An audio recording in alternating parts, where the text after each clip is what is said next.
people to come and pick those cards, certainly there will be, and given the cultural tendency that in the last days, more people turn up to do things that need to be done. We are optimistic that many more cards will be distributed this week. But again, let me make the point that nobody should be under the illusion that 100% of the cards will be delivered. It's not possible.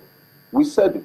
Some people who own those cards are not even around. They are not in the country. Some have passed on. Some are simply not interested in collecting the cards. So no one should be under any illusion that 100% of the cards will be distributed or will be collected. INEC has already made the cards available. It's collection that is the challenge now.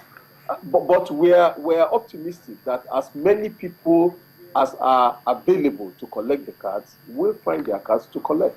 Well, that's where the issue is, because I don't know how many percent of the people will think that 100% will be distributed, but on a daily basis, on a regular basis, as long as this week even is concerned, we have people who have told us, they call regularly saying, when they get to some of those collection points, that those who are supposed to distribute these cards to them are asking them to pay, in some cases, 100 naira before they collect the permanent voter cards.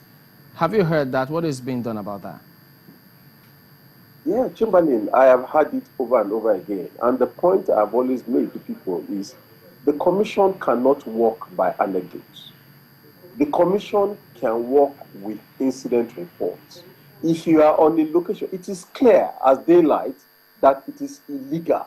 It is criminal for anybody to say, bring money before I give you your card. The commission has not sent anybody to do that.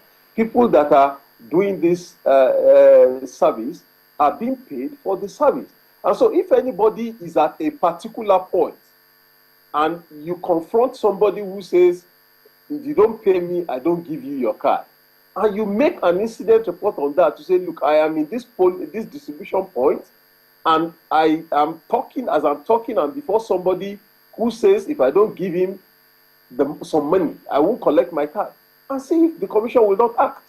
But what can the commission do if you don't get incident reports? All you hear is that somewhere in Lekki or somewhere in Ikorodu, they said people are collecting money. What kind of wild goose chase is that? You really can't put your finger on it. And so the point is obvious that it is not correct. It is not the requirement for anybody to collect his card that you should pay people. So if you have any difficulty with doing that, make an incident report to the commission, either at the state level or at the national level. Do you think, because I mean, one of my panel of analysts here did say that these cards can be distributed a lot easier than it is happening today if you had used some other method about distributing these cards. Well, we know that the commission has said, well, yes, we'll decentralize, either get to the PUs, and then come up with different strategy. But you also did admit that, yeah, these last days, you'll have a lot more people coming forward to collect the cards. What is being done to ensure that if some states declare public holiday, for instance, can INEC meet up with that target of distributing the cards to those who come to collect them? Chamberlain, I can assure you that as many people as have their card there and they come out to collect the cards, we get their cards to collect. As long as they come out and the cards are there. The issue of people coming out in a deluge is again a systemic thing. Ideally, we should not be where we are today. Ideally, and I said ideally.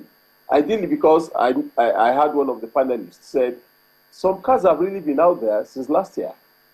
If those cards that were there since last year had been picked, we would be left with cards that were just printed for the CBR now. Unfortunately, that's not where we are. We are dealing with crowd that ought to have picked the card last year who did not, as well as the people who we have just printed their cards. But in any event, the officers are there. That's why the commission has extended the voting, the distribution hours. That's why you distribute on Saturdays, even on Sundays. So the commission is doing everything to make sure that as many people as are available to collect their cards, and the cards are there, will get their cards to pick. The recent thinking from the commission about those who say that, well, why can't INEC allow those who have the temporary voter card to vote as well as those who have the permanent voter cards? Yeah, again, there are challenges with that suggestion. It's not as simple as it sounds. Number one, the temporary voter card cannot be read with card reader. So it makes no sense of the whole point of deploying card readers anyway, because will you accredit some people by scanning their cards, running their card through the card readers, while you just tell others, go ahead and vote without doing that? How do you justify that? Number two, and a more serious problem, is that more than 4 million names or 4 million instances of multiple registration have been eliminated from the register. When you register in 2011, you could not register twice on the same machine, but you could go across machines and register.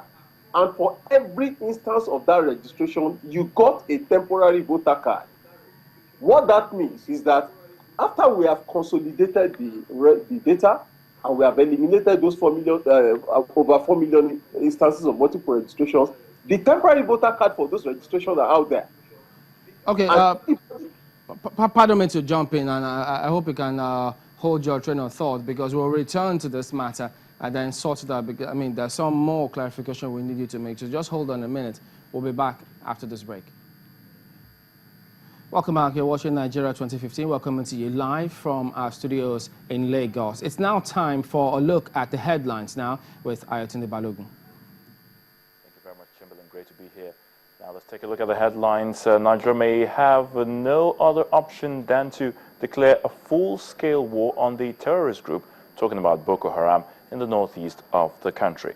This is the view of a former commandant of the Nigerian Army School of Infantry, Brigadier General Williams Obene, who was speaking at the National Defense College on combating terrorism and insurgency in Nigeria. He advocated an end to the current carrot-and-stick approach to the issue, alleging that there's an element of international conspiracy against Nigeria on the matter. Nigeria's anti-graft agency has declared impeached governor of Adamawa State, Murtala Nyako, and his son, Abdulaziz, wanted. The father and son are wanted on allegations of criminal conspiracy, stealing, abuse of office, and money laundering. The FCC spokesman, Wilson Owojari, confirmed the development to Channels Television via telephone.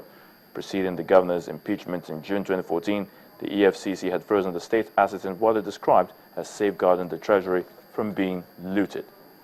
As concerns amount over 20 million not collected permanent voter cards, a government seems to be getting creative on how to handle the situation.